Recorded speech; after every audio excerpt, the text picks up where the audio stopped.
Genesis chapter 41, verses 1 to 43. The passage is entitled Pharaoh's Dreams.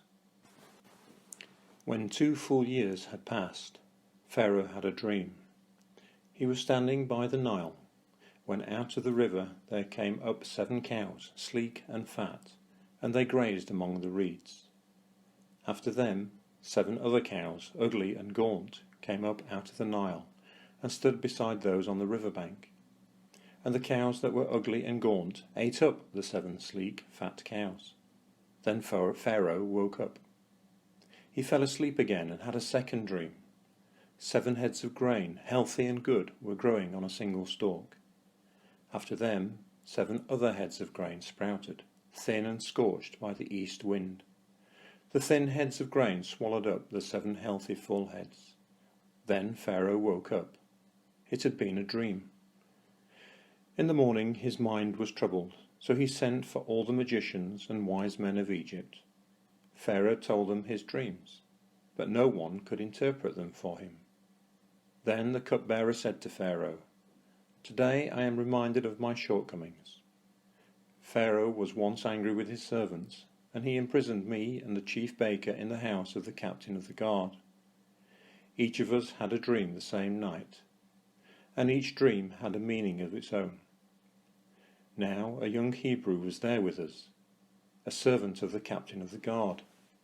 We told him our dreams, and he interpreted them for us, giving each man the interpretation of his dream. And things turned out exactly as he interpreted them to us.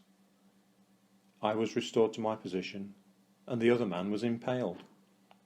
So Pharaoh sent for Joseph, and he was quickly brought from the dungeon.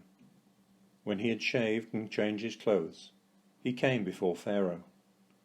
Pharaoh said to Joseph, "I had a dream, and no one could interpret it. But I have heard it said of you that when you hear a dream, you can interpret it."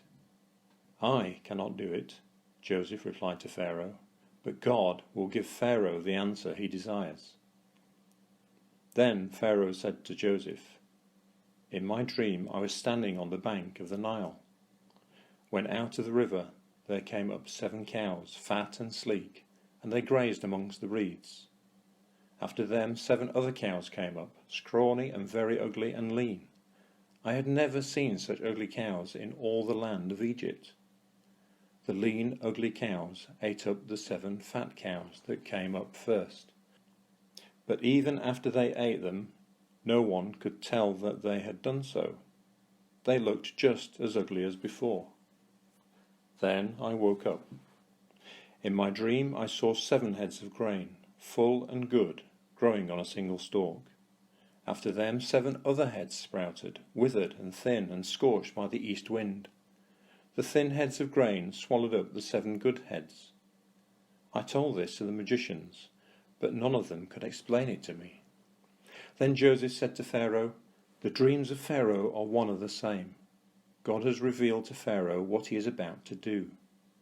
The 7 good cows are 7 years, and the 7 good heads of grain are 7 years. It is one and the same dream. The 7 lean, ugly cows that came up afterwards are 7 years, and so are the 7 worthless heads of grain scorched by the east wind.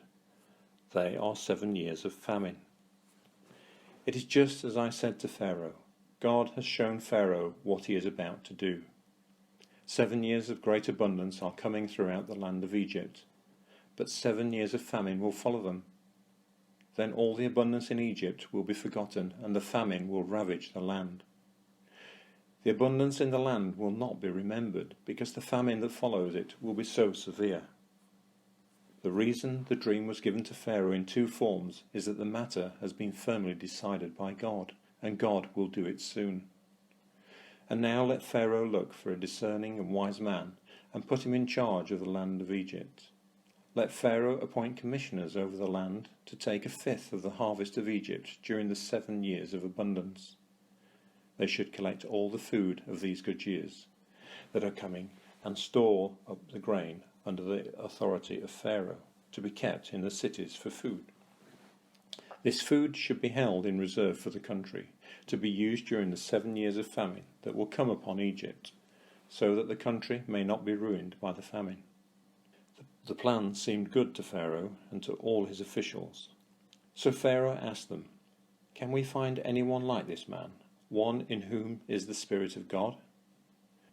Then Pharaoh said to Joseph, "Since God has made all this known to you, there is no one so discerning and wise as you. You shall be in charge of my palace, and all my people are to submit to your orders. Only with respect to the throne will I be greater than you."